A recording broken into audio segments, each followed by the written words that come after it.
Le Maroc accueille un nouveau cycle de dialogue libyen entre la Chambre des représentants et l'État pour diffuser les lois électorales.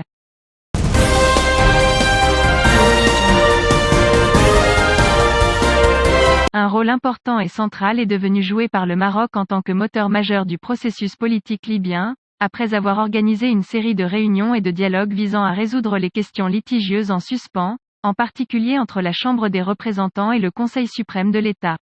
Tout au long de l'année, le Maroc a accueilli plus de 5 rounds de dialogue libyen entre les délégations de la Chambre des représentants et du Haut Conseil d'État dans les villes de Bouznika et de Tanger, au cours desquels il a été convenu d'un mécanisme pour assumer les 7 positions souveraines stipulées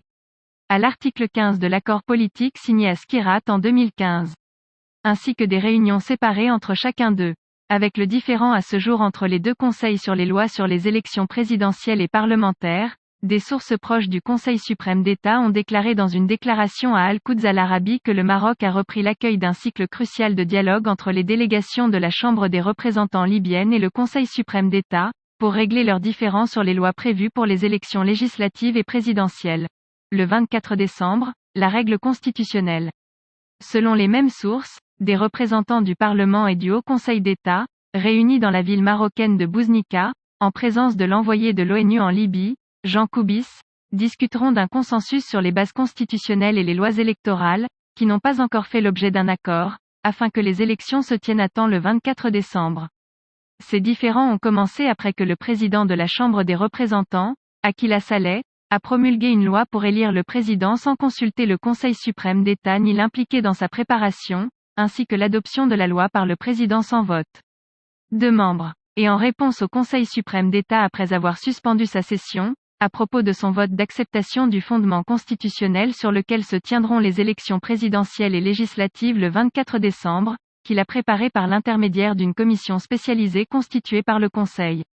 L'article 23 de l'accord politique libyen signé à Skhirat, et inclus dans la déclaration constitutionnelle, stipule la formation d'une commission mixte entre l'État et le Parlement pour rédiger la législation électorale.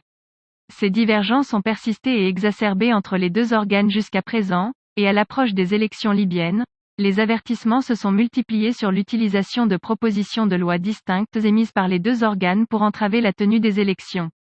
Le membre du Conseil suprême d'État, Mansour Al-Azadi, a déclaré que la réunion du Maroc, qui réunira 2 commissions de la Chambre des représentants et de l'État, est une réunion de dernière opportunité. Al-Azadi a appelé les commissions des 2 chambres à s'entendre sur la règle constitutionnelle et les lois relatives aux élections législatives et présidentielles, à ne pas les gaspiller et à assurer ce qu'il a appelé une « sortie honorable ». En conclusion, le membre du Conseil d'État a appelé les 2 conseils à s'engager à tenir les élections à temps et à remettre le pouvoir démocratiquement, espérant que l'opportunité existante ne s'effacerait pas comme ses prédécesseurs, affirmant dans le même temps que les Libyens doivent trouver une alternative au cas où les 2 conseils ne seraient pas d'accord et les contourner pour avancer vers la tenue des élections à temps en décembre prochain, selon son expression. Quant aux membres du Conseil suprême d'État, Abdelkader Ouaili, il a déclaré dans des communiqués de presse qu'il rejetait catégoriquement la loi électorale du président, imparfaite, dont le président du Parlement a annoncé son adoption. Ouaili a ajouté, dans un communiqué de presse, que le Conseil suprême d'État n'accepterait pas de discussion avec la Chambre des représentants dans un ensemble complet, y compris la règle constitutionnelle et la loi sur les élections législatives et présidentielles. Auparavant, 22 députés de la Chambre des représentants libyenne avaient signé un document dans lequel ils exprimaient leur étonnement devant l'échec du vote sur le projet de loi sur l'élection du chef de l'État, soulignant qu'il s'agissait d'une violation des règlements et d'une entrave à les élections. Compte tenu de l'exactitude de la loi, toutes les actions entreprises par les 2 chambres sont considérées comme nulles et non avenues, car la Chambre des représentants n'a pas voté sur la loi, mais a plutôt renvoyé le projet de loi au comité législatif. Pour formuler des points de consensus sur les articles sur lesquels porte le différend, à trancher et à voter directement. Le comportement de la Chambre viole également explicitement le 11e amendement constitutionnel en incluant l'accord politique dans la déclaration constitutionnelle, qui a été approuvé par la Chambre des représentants lors de sa session tenue en 2018.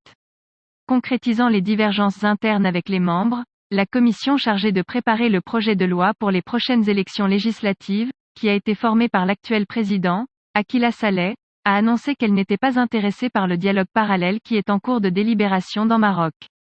Le comité a confirmé qu'il ne respectera pas ces résultats et n'acceptera pas d'être présenté dans la salle à l'exception des travaux soumis par le comité en charge de la salle. La commission a exprimé dans un communiqué, aujourd'hui jeudi, sa grande surprise devant la formation d'une autre commission parallèle par le président de la Chambre des représentants, qui est allé se réunir au Maroc avec le Conseil d'État à son insu et sans le consulter par le Conseil ou même lui donner connaissance de la question.